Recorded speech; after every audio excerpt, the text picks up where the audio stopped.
Oke,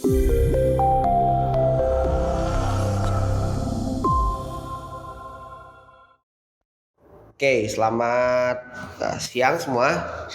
Jadi topik kita kali ini ngebahas tentang keinginan beternakku terganjal modal atau terkendala di modal. Itu adalah pertanyaan yang hampir setiap hari kami tampung di swasembada. Teman-teman banyak sekali yang berkeinginan untuk beternak atau bertani tapi modalnya sedikit bahkan tidak ada.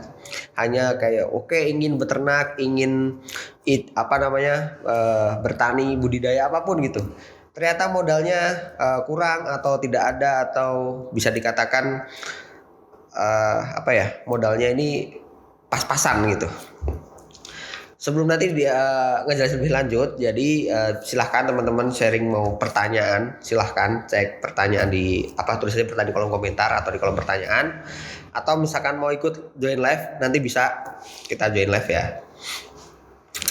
Jadi modal itu adalah motor penggerak utama dari sebuah usaha gitu. Cuma memang ketika kendala kita relatif bagi anak-anak muda kayak kita gini, biasanya hanya bisa menguasai secara teori, hanya bisa menguasai secara ilmu, tapi kadang terkendala kondisi di mana kita ini tidak mempunyai sarana yang cukup. Nah, sarana yang cukup itu tidak hanya orang kadang bicara modal ini hanya berupa uang gitu. Enggak, sebenarnya modal ini banyak. Modal itu bisa dikatakan yang paling berat sebenarnya adalah modal lahan atau modal untuk media untuk tanam kita atau media untuk kita beternak gitu, yang bisa dibangun kandang dan lain-lain. Nah, dari adanya modal tadi, selain modal lokasi, modal tenaga kerja, modal uang yang pasti jelas atau biaya gitu, budget, terus kemudian modal tenaga kerja hingga modal sosial gitu. Kebetulan dulu penelitian saya tentang modal sosial, jadi paling nggak dari segitiga lingkungan sosial sama finance itu bisa menjadi tolak ukur atau bisa menjadi referensi dalam kita membuat suatu usaha peternakan. Oke, jawabannya bisa atau enggak sih kemudian kita buat peternakan ini dengan modal yang sedikit atau tanpa modal gitu? Jawabannya bisa. Jawabannya bisa. Aku ngasih satu contoh nih. Ada satu peternakan domba dan kambing yang udah gede sekarang. Bener nggak bohong, ini peternakan domba kambing gede. Dia punya adik tingkat saya sendiri. Itu di daerah Tangerang. Dia hanya iseng-iseng awalnya membuat peternakan kambing domba di daerah Garut, dan di situ dombanya cuma ada sekitar nggak sampai 20 ekor lah. Dari situ rutinitas yang dia lakukan adalah memperkaya relasi. Bentar, agak panas nih ya. Berkaya relasi, lalu yang muncul adalah banyak sekali teman-teman yang invest ke tempat dia. Dan pada Idul Adha kemarin itu dia berhasil mendirikan satu farm besar yang sengaja dipersiapkan untuk Idul Adha, dan udah menggandeng selebriti nasional langsung waktu itu. Itu Mr. Aha kalau teman-teman tahu. Nah, apa pelajaran yang bisa dipetik dari hal tersebut? Jadi ini cerita nyata. Sebut saja namanya Kiki ya. Si Kiki ini konsultasi ke tempat saya, tanya-tanya gitu, gimana sih cara bikin peternakan dengan modal ini, atau gimana caranya buat farm yang dia kelola ini bisa mendapatkan nama yang cukup luas gitu.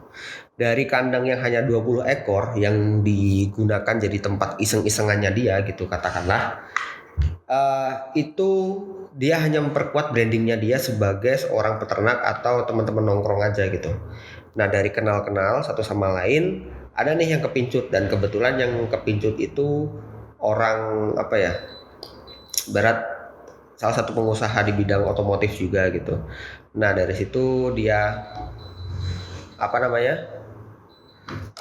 bikin bisnis plan bareng sama aku. Dulu kita bikin bisnis plan, terus kemudian ditawarkanlah ke sana, lalu kemudian dieksekusi dan sekarang menjadi farm yang besar. Jadi pelajaran yang simpel dari itu adalah relasi ya. Jadi kita benerin dulu yang namanya relasi. Jawaban lagi, bisa nggak sih kemudian kita bikin peternakan dengan modalnya sedikit? Bisa. prinsip budidaya pertanian atau peternakan saat ini yang harus teman-teman terapkan adalah bukan low cost high profit. Itu udah ketinggalan zaman banget, low cost high profit. Tapi sebisa mungkin kalian itu mempunyai planning usaha itu proper cost, proper profit, more share. Artinya cost yang teman-teman keluarkan itu proper untuk produksi sekian dan proper untuk profit yang direncanakan, tapi orientasinya adalah semakin banyak kebermanfaatan yang bisa didapatkan. Yang pasti kebermanfaatan secara sosial, kebermanfaatan secara amal juga kebermanfaatan secara bisnis gitu. Artinya bisa menjadi ajang buat edukasi ke rekan-rekan yang lain atau ke kampus dan sebagainya. Cuma di sini yang harus teman-teman pelajari, mau apapun itu komoditasnya, mau apapun itu bentuk budidayanya, modal itu akan linear dengan skala usaha dan ekspektasi pendapatan. Jadi ketika teman-teman ini bilang, oke, modal saya cuma berapa juta, dan kemudian di situ kalian usahakan untuk budidaya ayam chopper misalkan di rumahan gitu, skala berapa belas ekor. Nah, dari situ jangan pernah berekspektasi bahwa kalian akan mendapatkan keuntungan yang tinggi sekali gitu. Artinya udah gampang nanti harga jualnya sekian gitu. Hal kayak gitu masalah prinsip. Jadi kayak jangan sampai teman-teman itu punya idealisme yang sangat tinggi terhadap apa yang dilakukan, kemudian menanamkan jiwa-jiwa wirausaha, terus tumbuhlah kemudian paham-paham bahwa ini kemudian salah pasar, ini kemudian salah apalah, pokoknya segala macam disalahkan karena pada saat panen teman-teman tidak memiliki harga jual yang proper. Nah, itu penyakit yang sering terjadi di segi bisnis dunia peternakan atau pertanian. Kemudian di sini teman-teman unique pointnya apa? Unique pointnya itu tidak semua modal besar, tidak semua modal yang miliaran pun gitu, yang puluhan miliar bahkan berhasil mendapatkan untung yang besar. Karena modal itu ya kan, kalau misalkan teman-teman analogikan pakai segitiga yang kayak gini ya kan, modal itu hanya jadi satu poin. Tapi di sisi lain ada yang namanya waktu sama tenaga. Nah, ketika modal, waktu, dan tenaga ini bisa berjalan dinamis atau seimbang, balance gitu, oke, kita bicara keuntungan akan sangat bisa. Tapi kalau emang di sini teman-teman hanya mengandalkan bahwa kan saya udah punya modal nih, modal saya berapa puluh miliar misalnya gitu, harusnya kan saya dapat sesuatu yang jenis Mercy atau mobil yang bagus gitu. Tapi teman-teman nggak bisa buat nyetirnya gitu, akhirnya nabrak-nabraknya sama aja gitu. Jadi banyak sekali kasus-kasus peternakan besar di Indonesia yang ownernya ini terlalu berekspektasi terhadap modal dan keunggulan alat. Jadi sedikit cerita bahwa namanya dunia peternakan atau pertanian itu kan akan sering naik turun ya. Tapi kebanyakan orang itu berekspektasi bahwa ketika kos yang dikeluarkan sekian, kemudian dia berharap akan mendapatkan alat atau mendapatkan mesin untuk beternak dengan kemampuan yang bagus gitu, artinya speknya bagus. Kemudian dari itu diharapkan untuk mendukung produksi. Nah, tapi yang lupa adalah kita ini memelihara makhluk hidup, bukan memelihara benda mati atau memelihara sesuatu yang bisa kita tingkatkan lewat berpengaruh dari karyawan atau pengaruh dari manajemen saja.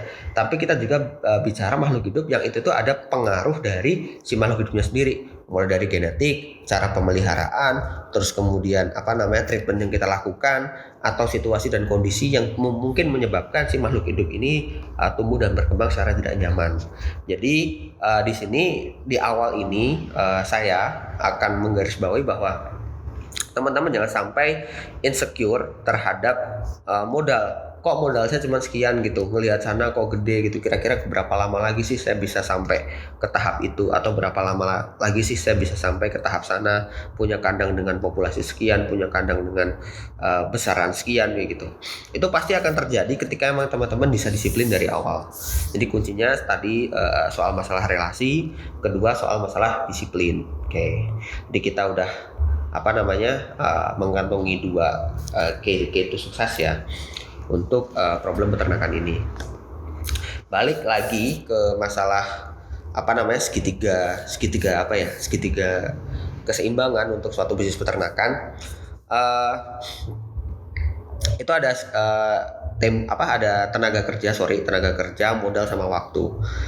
Di sini teman-teman, ketika kalian ini mempunyai modal yang tidak proper gitu, kalian pasti udah tahu jawabannya. Ketika teman-teman mempunyai modal yang tidak proper, modal yang katakanlah relatif sedikit, maka yang harus dikorbankan atau modal lebih besarkan adalah tenaga kerjanya juga harus lebih besar, sama waktunya juga harus lebih besar.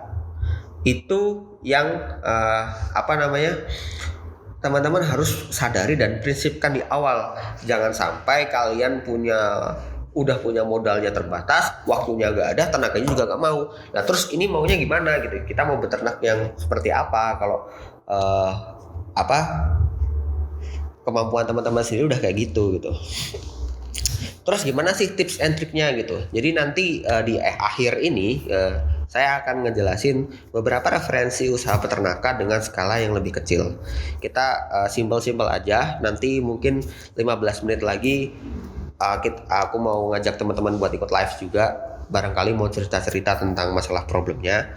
Jadi sekarang saya padatkan. Gini, apa sih yang harus dilakukan ketika teman-teman itu hanya punya passion aja, hanya punya keinginan aja untuk untuk memulai beternak atau bertani? Apa yang harus dilakukan? Yang satu yang pasti adalah kalian coba laksanakan itu sendiri. Laksanakan dari diri sendiri. Kenapa harus dilaksanakan dari diri sendiri? Karena yang paling penting dari semua itu adalah passion.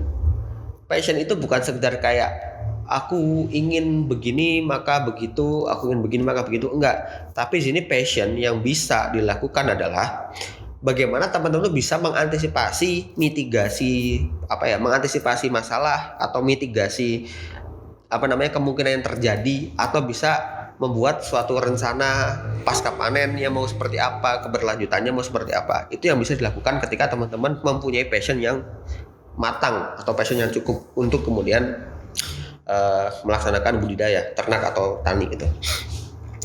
Kedua, ketika teman-teman udah mulai start dari awal ya, memulai bisnis sendiri, ini kan bertahap. Jadi laksanakan secara bersamaan. Nah, di sini gunanya adalah coba kalian itu sambil cari relasi-relasi di lingkungan sekitar gitu untuk melakukan itu secara bersamaan. Atau mungkin kolaborasi, punya farm sama punya farm. Jadi kalau ketika dikolaborasikan mungkin akan membuat skalanya lebih besar. Nah, di sini poin uniknya adalah kalau teman-teman tahu kenapa peternakan yang skalanya kecil itu lebih gampang bangkrut daripada peternakan yang skalanya besar adalah di hal ini. Bagaimana populasi itu dapat mempengaruhi diversifikasi harga yang mungkin secara itu nggak sadar tapi bisa mempengaruhi harga pokok produksi. Apa yang dimaksud? Logikanya begini ya. Kita tahu bahwa kita ini punya suatu peternakan, ibarat kata di Wonosobo gitu. Di Wonosobo daerah dingin, ternyata dari situ sumber daya beternaknya itu tidak bisa dicukupi oleh Wonosobo aja. Dia datang dari misalkan ya pabrik pakannya akan datang dari Ungaran. Terus kemudian bibit DOC-nya atau bibit ternaknya akan datang dari daerah lain. Kalau misalkan tidak ada satu atau dua peternak lain di daerah tersebut yang bisa diajak kolaborasi dan teman-teman melaksanakan budidaya itu sendiri, ini kita bicara skala kecil ya. Pengaruh selisih harga dari pembelian pakan atau pengaruh selisih harga dari pembelian DO ke pakan ke pabrik itu bisa memenuhi kos operasional yang jumlahnya sangat besar. Kita hitung-hitungan sejenak. Jadi ini case yang sering terjadi ya. Kalau misalkan teman-teman nggak percaya, gue coba buka kalkulator. Kita hitung-hitungan sejenak. Selisih harga itu teman-teman hanya boleh beli pakan untuk ternak ke pabrik itu dalam lingkup minimal order 9-10 ton atau 1 truk. 9 sampai 10 ton ya kan. 9, kita katakanlah 9 ton gitu untuk satu truk, atau biasanya 10 ton. Itu kalau misalkan kita bagi secara gramnya, berarti kan ada 9 juta gram. Nah, di 9 juta gram itu kira-kira bisa mencukupi berapa ekor ayam gitu, katakanlah ya, kita bicara tentang case ayam ya. Ayam makan 120 gram per hari. Itu bisa memenuhi untuk 75.000 ekor. 75.000 ekor dari 9 juta gram tadi. Nah, ini menandakan bahwa ketika teman-teman populasinya di bawah itu, biasanya sih rata-rata sekitar 25.000 ekor ya. Jadi kalau misalkan teman-teman populasinya di bawah 25.000 ekor, biasanya akan disarankan untuk membeli pakan itu dari poultry shop atau agen. Jadi dari pabrik kemudian masuk ke agen A, agen level grosir, baru bisa masuk ke kandang. Tapi ketika teman-teman punya kandang dengan populasi lebih dari 25.000 ekor, akan disarankan untuk membeli dari pabrik, karena itu akan bisa bertahan dalam jangka waktu yang lebih lama. Misalkan tadi hitung-hitungan kita 75.000 ekor untuk porsi 9 ton ya, berarti kalau kita bagi 3, jadi kita punya populasi 25.000 ekor, itu kan bisa buat 3 hari. Jadi at least aman lah teman-teman order 3 hari sekali untuk pakan ke pabrik. Nah, selisihnya itu dari antara pabrik sama antara poultry shop itu bisa 500 perak. 500 perak per kilo. 500 kalau dikalikan 9 ton itu udah 4.500.000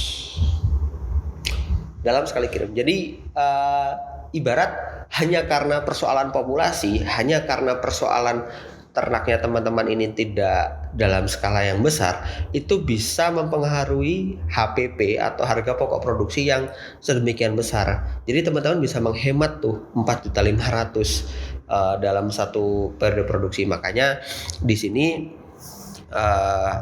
gunanya berkolaborasi bersamaan dengan rekanan yang lain adalah supaya teman-teman bisa ngepres modal, paling tidak untuk modal pakan. Jadi bisa order nih langsung ke pabrik, direct ke pabrik, atau beli sesuatu kemudian yuk barengan gotong royong kita bareng-bareng bikin order ini, nanti kita nikmatin bareng selisihnya kayak gitu. Itu yang sering terjadi. Jadi ketika tadi laksanakan sendiri untuk meningkatkan passion, kemudian teman-teman lakukan bersamaan paling tidak untuk memberikan strategi order sesuatu ke pabrik gitu. Dan yang ketiga itu adalah laksanakan secara kolektif. Tujuannya apa? Untuk perencanaan jangka panjang. Nah, di sini teman-teman, di poin yang ketiga ini akan sangat mungkin dan akan sangat bisa terjadi ketika kalian itu udah punya portofolio dari kandang kalian sendiri. Kalian punya usaha tani apapun itu, atau usaha ternak apapun itu, ketika kalian paling tidak sudah berjalan ya 2 tahun atau 3 tahun, kalian akan sangat mudah untuk meminta kolaborasi secara ekosistem. Tidak hanya kolaborasi purchasing aja, tapi secara ekosistem meliputi pendanaan, meliputi juga bimbingan teknis itu dengan beberapa startup atau beberapa lembaga-lembaga konsultan yang saat ini tersedia. Swasembada contohnya. Ya, di sini banyak sekali platform-platform yang menyediakan bahwa kalian ini boleh kok buat minta dana tambahan gitu, dana tambahan ke platform tersebut, misalkan mau mengembangkan usaha gitu dengan ekspektasi saham dan bagi hasil lain-lain gitu. Itu sangat bisa. Nah, inilah yang kemudian terjadi dari contoh yang tadi awal saya ceritakan soal modal sekian, modal kecil itu tidak menjadi penghambat ketika kalian ini memulai suatu usaha. Jadi langkah pertama secara bertahap yang pasti ya, kumpulkan dulu, mulai sendiri dulu untuk menumbuhkan passion. Yang kedua, lakukan bareng-bareng ketika udah mulai jalan produksi atau kurang lebih 3 atau 4 kali panen. Itu baru coba lihat ada nggak sih rekanan yang bisa diajak kolaborasi paling tidak untuk meminimalisir harga beli sesuatu gitu. Baru yang ketiga, ketika teman-teman udah jalan cukup settle gitu, artinya oke, di sini untuk startupnya udah beres nih, startup untuk ngebikin sendiri dan melakukan bersama. Nah, untuk scale up-nya teman-teman bisa melakukan usaha kolektif dengan memperkenalkan farm teman-teman ke rekanan atau penyedia jasa untuk konsultasi juga, bimbingan teknis juga, terus kemudian yang pasti ke pendanaan tambahan juga. Itu penting, itu penting. Kenapa?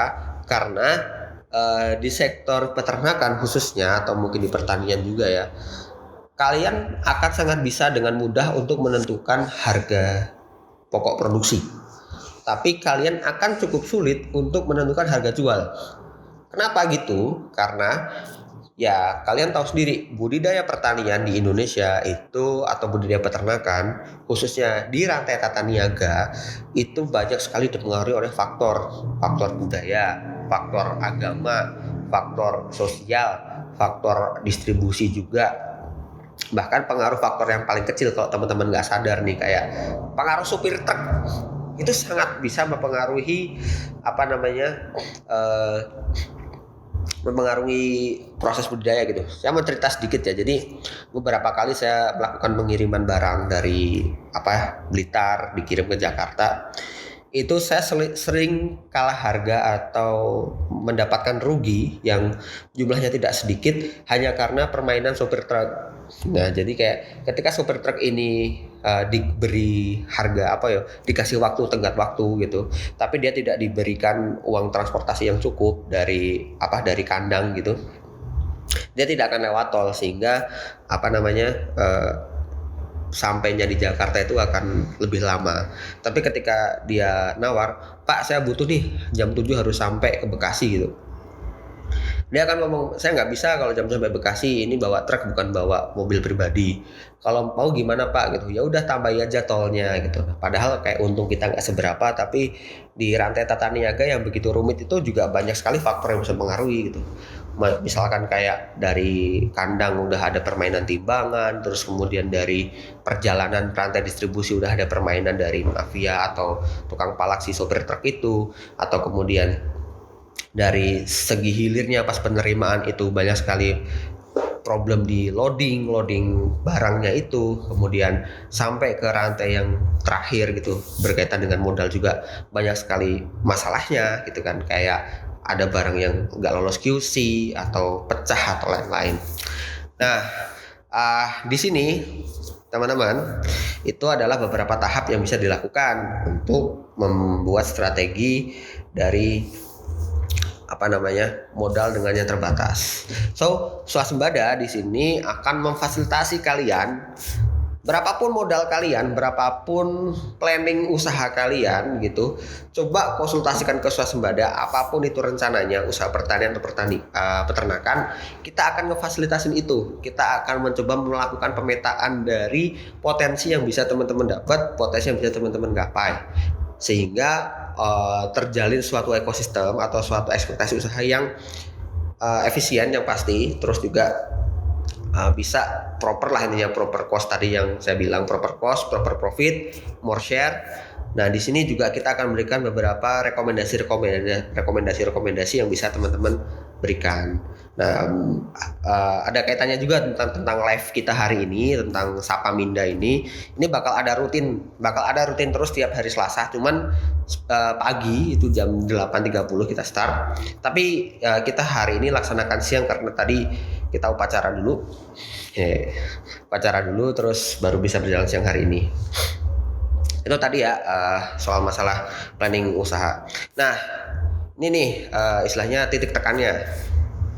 Bagaimana kemudian kalian ini bisa memulai usaha secara bertahap, sebelum kita ngebahas referensi yang bisa teman-teman lakukan. Yang bisa dilakukan secara bertahap. Di sini yang pertama harus teman-teman lakukan adalah kalian itu mulai dulu secara sendiri, karena itu memerlukan waktu yang cukup untuk melakukan pemetaan pasar. Pemetaan pasar itu tidak sekedar pemetaan bahwa teman-teman ini akan, saya ini mau usaha kalkun, atau saya ini mau usaha ayam joper, ayam Jawa gitu. Terus di pasar gimana gitu kalau kalian cuma punya usaha sekitar 30 ekor atau berapa puluh ekor yang kalian cuma buat jadi hobi sampingan aja, passive income kalau bahasa anak-anak muda sekarang gitu. Nggak bisa. Jawabannya nggak bisa. Ya baik tadi ketika teman-teman punya modal yang sedikit, maka juga harus ada effort atau tenaga yang besar.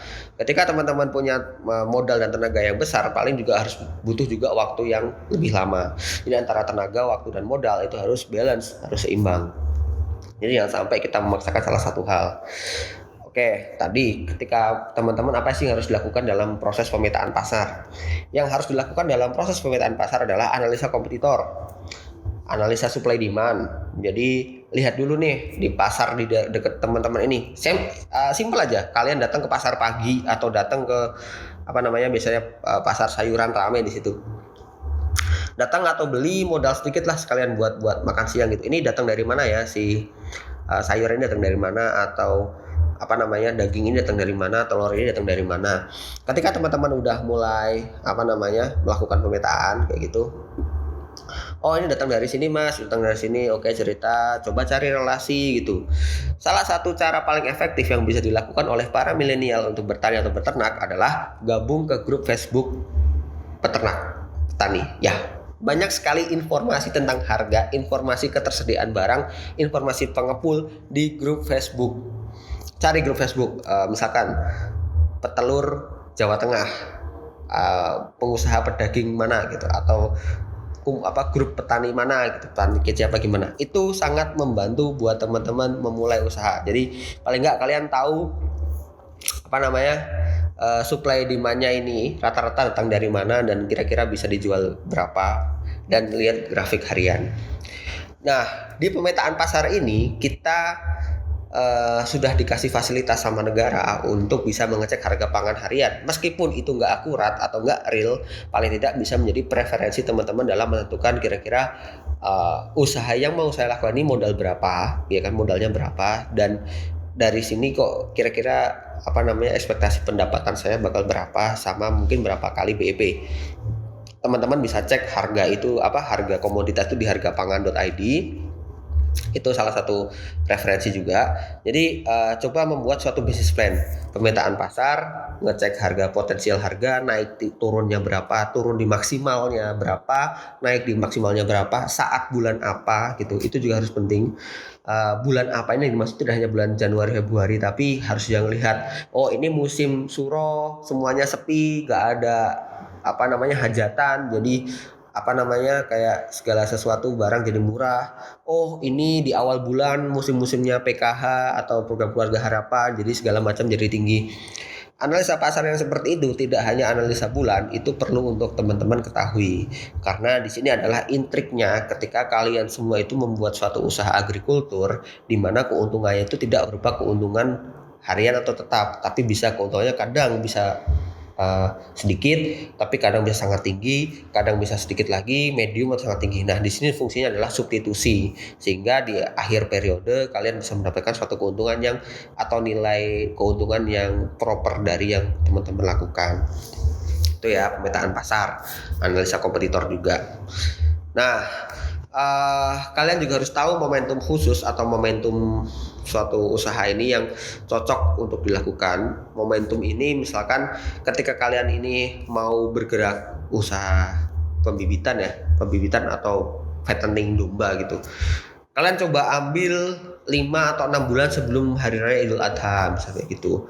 Oke, ini momentum nih, modal sekian. Oke lah 5 bulan ke depan karena bentar lagi Idul Adha, maka sekarang aku tak berusaha untuk ternakan domba gitu. Atau misalkan bentar lagi mau ada hari raya Idul Fitri nih, yang bakal susah apa, misalkan kayak daging sapi atau lele gitu, atau ikan-ikanan gitu. Coba kalian cari momentum, cari lama pemeliharanya kapan gitu. Atau bahkan buat inovasi-inovasi kayak momentum buah-buahan juga, kalau misalkan kalian ini lagi musim mangga, nanam mangga atau apa gitu, itu bisa dilakukan.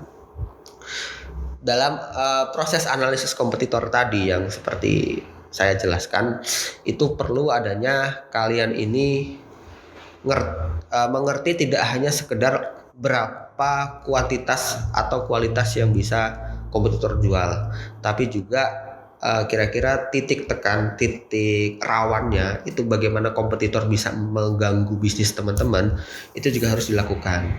Dan itu sangat panjang, jadi swasembada akan membantu teman-teman untuk itu. Kayak dua poin terakhir itu soal QC atau quality control.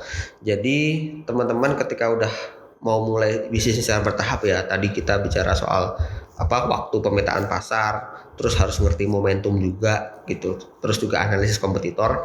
Yang keempat ini soal QC, quality control dari produknya teman-teman, sehingga value dari yang dijual itu harapannya tetap sama. Jadi jangan hanya melihat suatu usaha ini atau suatu produk yang teman-teman jualkan itu hanya bergantung pada oke lah aku punya ini laku berapa dan lain-lain. Enggak. Kalian harus tahu bahwa saat ini banyak sekali segmentasi pasar baru, tidak pasar becek di tidak hanya sekedar pasar becek di di pasar sekarang, tapi kalian harus juga tahu segmentasi baru, mulai pemetaan jaringan para startup itu juga banyak. Jadi kalian bisa tuh ngejual produk-produk kalian ke beberapa startup atau marketplace yang sudah ada. Jadi saya mau cerita salah satu produk di mana sebenarnya proses budidayanya sangat biasa, literally sangat biasa banget. Itu ada budidaya ayam petelur yang ada di daerah Tangerang. Cuman bedanya mereka melakukan branding dan packaging yang menarik gitu, melakukan sertifikasi sehingga produknya itu tidak bisa didapatkan di pasaran, tapi didapatkan di pasar biasa maksudnya ya, tapi didapatkan di supermarket atau biasanya sih di farmer market atau ranch market kayak gitu. Itu yang keempat soal quality control. Jadi jangan sampai tentang quality control ini teman-teman meremehkan begitu saja. Itu sangat penting untuk proses bisnis kalian selanjutnya. Dan setelahnya ketika kalian udah melakukan analisa usaha dan pemetaan seperti itu, terakhir coba untuk eskalasi usaha. Nah, eskalasi usaha ini yang bisa dilakukan adalah lewat crowdfunding. Misalkan banyak sekali penyedia crowdfunding yang istilahnya investment secara terbuka atau investment secara tertutup. Investment terbuka ini bisa nih siapa saja kemudian datang atau nanam saham di situ. Kalau misalkan kayak investment tertutupnya itu kayak terpusat aja berapa orang, kita punya modal yang sekian, jadi yuk kita laksanakan, kita usahakan maksimalkan apa potensi modal yang kita punya gitu. Oke, terus apa Mas usaha ternak yang kira-kira bisa untuk kita lakukan dengan modal sedikit? Puyuh petelur 1000 ekor itu hanya butuh modal 23 juta. Scroll down ke feednya swasembada, pernah kita ulas. Kalian butuh duit 23 juta untuk mulai bisnis puyuh petelur seharga motor Vario ya. Jadi kenapa puyuh? Karena angka kecukupan protein masyarakat tuh tinggi. Tingkat industri dari telur puyuh ini kualitas dari telur puyuh ini banyak sekali gizi kayak vitamin A, D, E, K, B6, B12, B1 gitu. Dan nilai protein satu butir telur puyuh nih seharga 900 perak atau satu butir itu sama dengan nilai protein satu butir telur ayam seharga 2.500 rupiah. Nah, dari modal tadi yang saya sebutkan 23 juta itu sebenarnya ekspektasi modalnya hanya 22 juta sekian. Itu untuk dilakukan kita yang pasti harus punya lahan dulu 2 kali 10 meter paling tidak untuk hatchery. Ini teman-teman swasembada udah menyediakan konten ini. Kalian scroll down usaha puyuh 23 juta ada di situ. Kita butuh buat beli sangkar, butuh buat beli puyuh betina siap bertelur, juga butuh pengadaan pakan, obat dan lain-lain gitu. Ketika kita punya modal tadi 23 juta, itu rata-rata operasional harian untuk 1000 ekor puyuh itu di angka 160.000 kurang lebih ya, perhitungan swasembada sih segitu. Itu untuk keperluan pakan sama obat vaksin. Dan kalau misalkan pendapatan rata-rata produksi itu 75-80%, berarti satu hari itu kita bisa mendapatkan 800 butir dari 1000 ekor tadi ya. 800 butir kalau misalkan kita kalkulasi untuk harga per butir itu 300 perak aja gitu, pendapatan harian teman-teman tuh sekitar 240.000. Nah segitu ketika tadi saya cerita kebutuhan operasional harian itu sekitar 160.000, kemudian pendapatan kotor harian itu 240.000, berarti omset teman-teman tanpa adanya depresi aset dan tanpa adanya kebutuhan untuk karyawan itu sekitar 80.000 per hari atau 2.400.000 per bulan. Nah di situ tinggal nanti kita perhitungkan 2.400.000 ini untuk depresi asetnya berapa lama, berapa periode produksi, sampai kebutuhan untuk karyawan juga. Nah untuk perencanaan bisnis kayak gini swasembada sangat memfasilitasi. Jadi kita bisa teman-teman cerita apapun perencanaan tadi seperti yang tadi saya ceritakan di awal ya. Nah aku lanjutin soal puyuh tadi. Kira-kira teman-teman itu break even point-nya itu di 18 bulan. Sehingga puyuh itu dapat dipelihara sampai 18 bulan. Jadi ketika teman-teman pelihara 1.000 ekor, itu bisa dipelihara sampai 18 bulan. Dan BEP itu udah terpenuhi di 9 bulan karena tadi kita modalnya 22 juta sekian dibagi 80.000 itu sekitar 274 hari atau 9 bulan. Itu konten detailnya ada di kontennya swasembada. Nanti setelah live ini silahkan teman-teman cek aja di situ. Dan tentu kita juga mempertimbangkan faktor-faktor resiko. Jadi kayak di sini banyak kok ternak atau pertanian ini yang sifatnya high risk high profit. Jadi teman-teman kalau butuh keuntungan tinggi ya udah banyak kok referensi ternak yang high profit tapi juga harus siap terhadap resiko. Terus juga puyuh itu juga unggas yang punya stresnya tinggi sehingga akan sangat berpengaruh pada persentase produksi. Jadi bisa banget terjangkit penyakit atau bisa kematian tiba-tiba karena petir aja kayak gitu, bisa mati kayak gitu. Juga strategi yang tadi survei lokasi, survei potensi pasar itu juga harus dilakukan sehingga apapun yang teman-teman lakukan usaha akan semakin optimal. Kayak gitu sih guys. Ini kurang lebih sekitar 15 menit lagi kita live ya. Aku mau buka sesi pertanyaan dan wow, banyak banget ternyata yang tanya. Kendala modal belum ada, tim belum. Oke, konsul ke swasembada.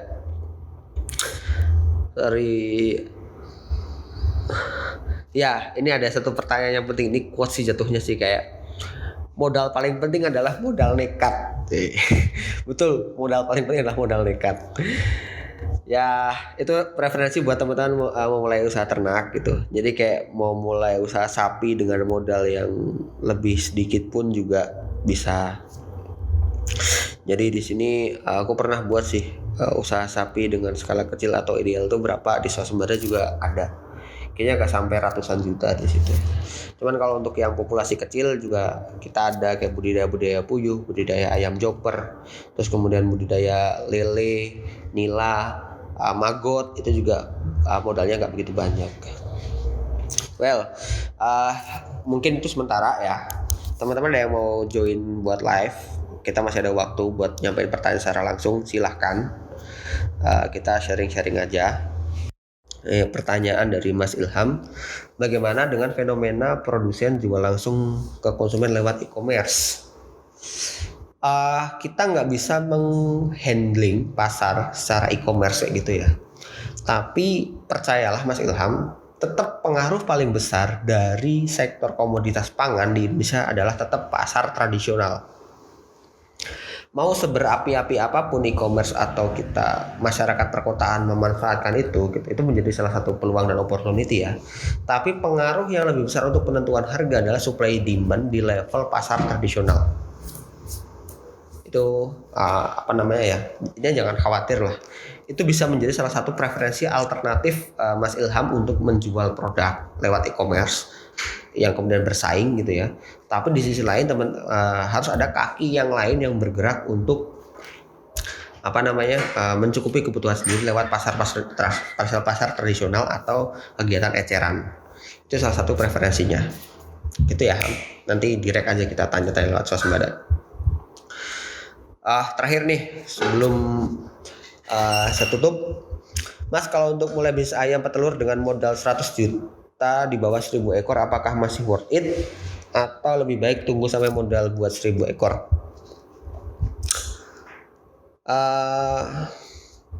Gimana ya? Menurut saya sih ya, pribadi ya, preferensi saya itu kurang worth it.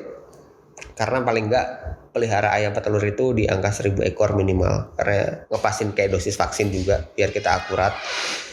Terus kedua, ketika kita punya lebih dari 1000 ekor masuk ke 1500 atau 2000 ekor, itu skala produksinya juga maksimal. Jadi kalau misalkan teman-teman punya 1500 ekor nih, itu kalian bisa ngedapetin sekitar 75 kilo sampai 80 kilo telur per hari kalau produksinya di level standar menuju puncak.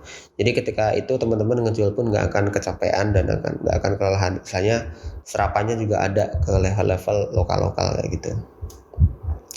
Itu yang bisa teman-teman dapatkan ya ketika memulai usaha. Jadi kayak Mas Rifki Ananda, kalau misalkan ada pertanyaan terkait ingin worth it atau enggak, proper atau enggak, nanti gabung sama swasembada, kita kupas tuntas habis sampai dikatakan worth it dan siap gitu. Banyak kok di swasembada yang bisa dikolaborasikan. Oke. Udah jam 2 nih, nggak kerasa banyak juga pertanyaan yang muncul. Nggak ada yang mau live bareng. Kalau mau live bareng nih, tak kasih kesempatan 5 menit. Tinggal request aja, nanti tak ACC. Kalau nggak ada, thank you banget buat teman-teman yang udah nyimak diskusi kita pada sore hari ini, siang menuju sore. Sekali lagi, swasembada lagi ada promo buat ngiklanin produk di feednya swasembada, silahkan join atau syarat ketentuannya ada di sana. Juga jangan lupa ikuti terus Sapa Minda kayak ini yang bakal dilaksanakan setiap hari Selasa tapi pagi jam 8 pagi. Terus silahkan nanti teman-teman kalau ada butuh informasi atau keperluan apapun yang bisa ditanyakan lewat swasembada, please just let us know. Atau misalkan kayak teman-teman perlu kolaborasi pekerjaan tentang agrikultur, kontak swasembada. Dan terakhir dari saya, ngucapin lagi selamat untuk Republik kita tercinta, Republik Indonesia. Sudah 76 tahun, semoga semakin jaya dan bisa menjadi bangsa yang kuat, tangguh dan tumbuh sehingga bisa menjadi macannya Asia lagi untuk sektor agrikultur. Oke, thank you sudah menyimak dari awal, dan itu dari saya. Ada kurang lebihnya saya mohon maaf. Saya tutup ya. Nanti bisa simak juga di podcast yang nanti bakal diupload sama teman-teman swasembada yang belum join. Itu dari saya tutup. Terima kasih atas atensinya. Dadah Ica. Assalamualaikum warahmatullahi wabarakatuh. Yeay.